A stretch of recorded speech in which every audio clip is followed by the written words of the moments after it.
Welcome back, friends. Today, we're diving into a story that begins with hope, but quickly unravels into something far more complex and far darker. It's about choices, secrets, and the courage it takes to speak the truth when no one else will listen. Picture this: a courtroom filled with tension, where every word feels like it could tip the scales of justice. And then, just as everything seems settled, two words change everything.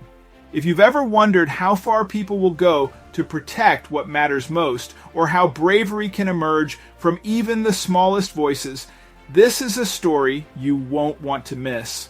So settle in, because by the end of this, you'll see just how powerful standing up for what's right can truly be. Let's begin. Udge clears foster mom until teen blurts out two words. She reminded herself to keep her composure as she gave her husband a side glance. "Only a few minutes to go, and it's over," she whispered. "Stay calm." The judge was telling them how impressed she was by their parenting skills. She was convinced that they were going to win and that the boy would be able to stay with them. That is, until the boy spoke up. This wasn't the way they hoped things would go. She was sure she had covered all the bases, but she hadn't bargained for the two. Women in the courtroom who wanted them to lose their son. It seemed their neighbors thought the fact that they'd been neighbors for 2 years gave them the right to interfere in matters that didn't concern them. But before we start, smash the like button, subscribe, and hit the notification bell so you never miss out on our upcoming stories. Sarah and Stephen Rauch were a well-off couple who decided that they wanted to share their good fortune with others. They decided that foster care would be how they would help, and to the outside world, it seemed that it was all going well. Unbeknownst to everyone around them, the couple had been fighting a harrowing battle that began with a visit to the doctor. They couldn't have known how everything would change after the fateful day. The couple decided to visit a specialist because they were struggling to have children.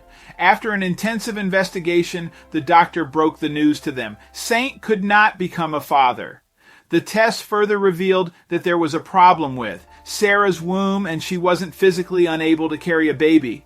The couple were heartbroken. The doctor discussed other options of becoming parents with them. He mentioned adoption as a possible option, but he had no idea what this suggestion would result in. At first, Sarah and Steve thought adoption was their best option, and they started looking for a child available for adoption. Soon, though, something would happen that would make them reconsider. Things would change for them when they visited a foster home outside of Jacksonville. Once they met the foster kids, they started considering fostering instead of adoption. The couple had the best of intentions, and all they wanted to do was help. For many years, they opened their home to children in need, but many didn't know that things were taking a dark turn. The rash neighbors saw happy, healthy children passing through Steve and Sarah's home and had no idea that something was amiss. Everything looked fine from the outside, that is, until Ely and her wife Denise moved into the neighborhood and everything changed. Elsie worked from home, and one day she heard something that concerned her. At first, Elsie and Denise hoped that simply talking to Sarah about what they had witnessed would resolve the issue. They never had any intention of taking it to court. Their son, Kevin, was friends with one of the Rauch's foster children. Elsie and Denise's worry increased when Kevin told them something about the Rauch household that they didn't know. Kevin told his parents that Steve and Sarah Rauch were planning on adopting one of the foster children, a 13-year-old boy named Dason. This greatly concerned Elsie after what she had witnessed. Elsie felt she had to do something about the situation. She felt a responsibility to put a stop to what was going on.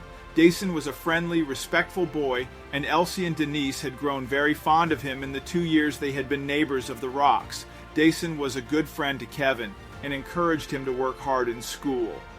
Denise and Elsie were impressed with his lovely manner and wondered who had taught him so well.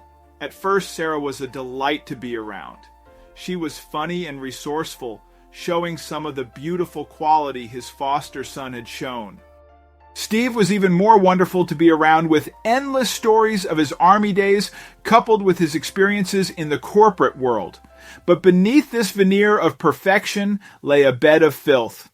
Elsie and Denise would soon uncover the couple sat across the rocks in court as the adoption hearing went on. They were here to oppose it, hoping the judge would hear them out. For 2 months, the two had been coming here for Dean's adoption case.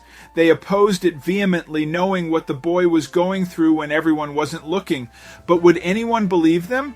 How many times had the defense asked Elsie if she had any proof of her claims? How often did the judge look at her asking if she could back up her words?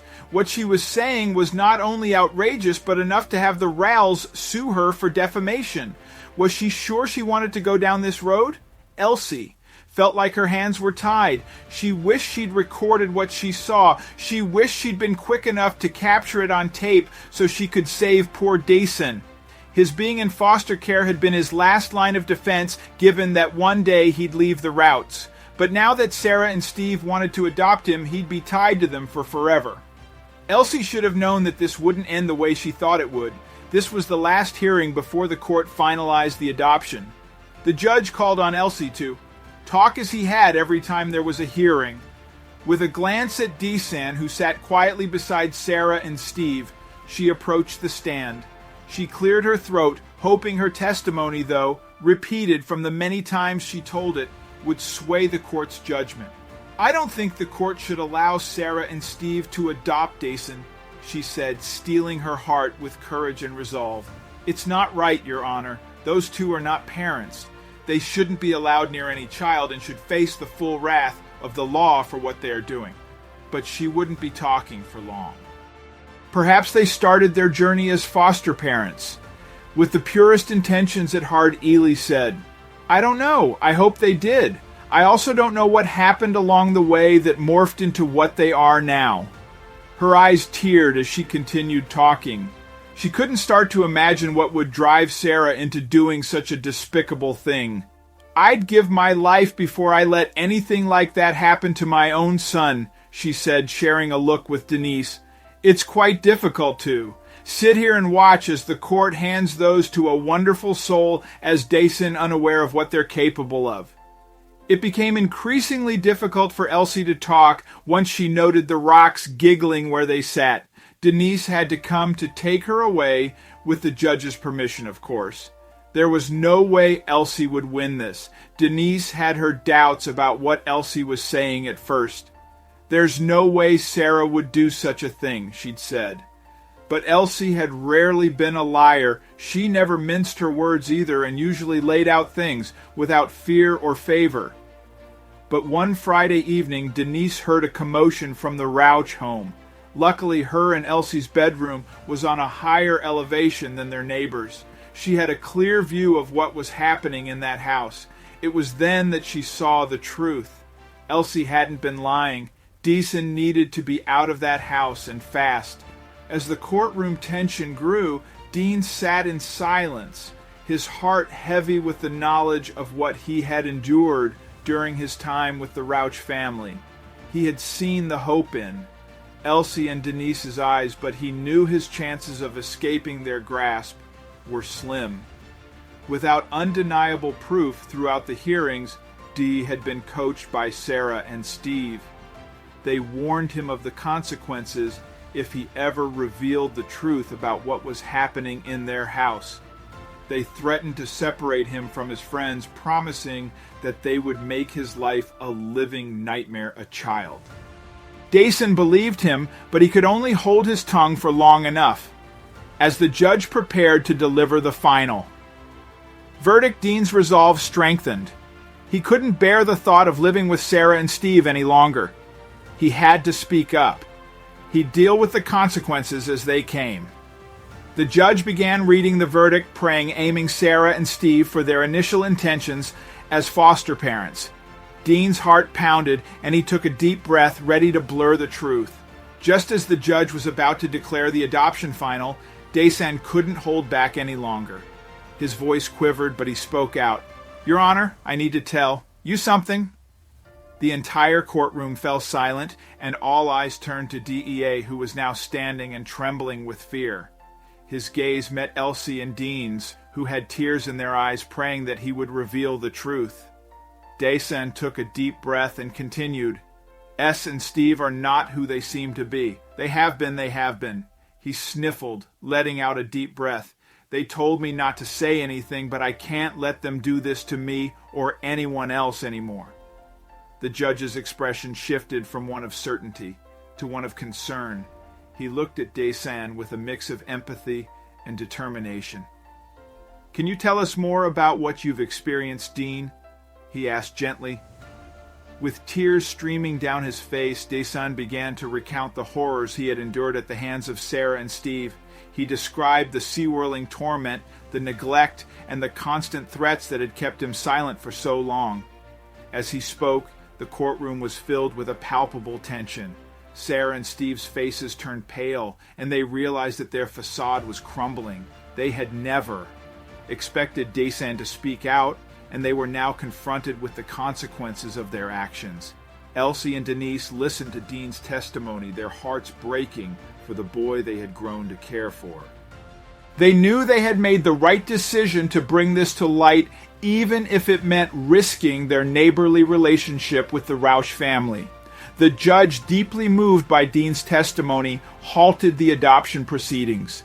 He immediately ordered a thorough investigation into the allegations and placed Deason in temporary foster care for his safety.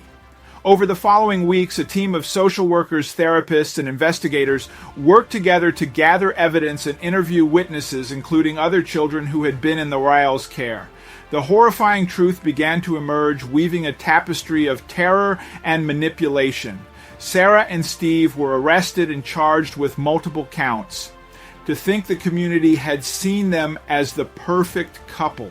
Elsie and Denise, though, conflicted about the consequences for their neighbors felt, vindicated for having spoken out. As the case went to trial, more evidence emerged corroborating Dean's testimony. The community rallied around the brave young boy, offering their support and love. Dasan, once a victim, now had a network of people who cared deeply for him. The trial was a harrowing experience for everyone involved, but justice prevailed. Sarah and Steve Rausch were found guilty and sentenced to lengthy prison terms. Dean's nightmare was finally over, and he was placed with a loving and supportive forever family. Elsie and Denise were hailed as heroes for their courage and standing up for what was right. Their actions had not only saved Dasan, but had also exposed a deeply flawed system that needed reform. The judge, who had initially praised the Arcs for their intentions, now recognized the importance of a thorough and diligent vetting process for foster parents. He vowed to do everything in his power to prevent such a tragedy from happening again in his court. Asan's new family provided him with the love, care, and stability he had longed for. He thrived in his new environment, making friends and excelling in school. The scars from his past began to heal, and he looked forward to a bright future. His story served as a stark reminder of the importance of vigilance and advocacy to protect those who could not protect themselves. Thanks for watching. If you enjoyed this, don't forget to like, share, and subscribe, and let me know your thoughts in the comments below. See you next time.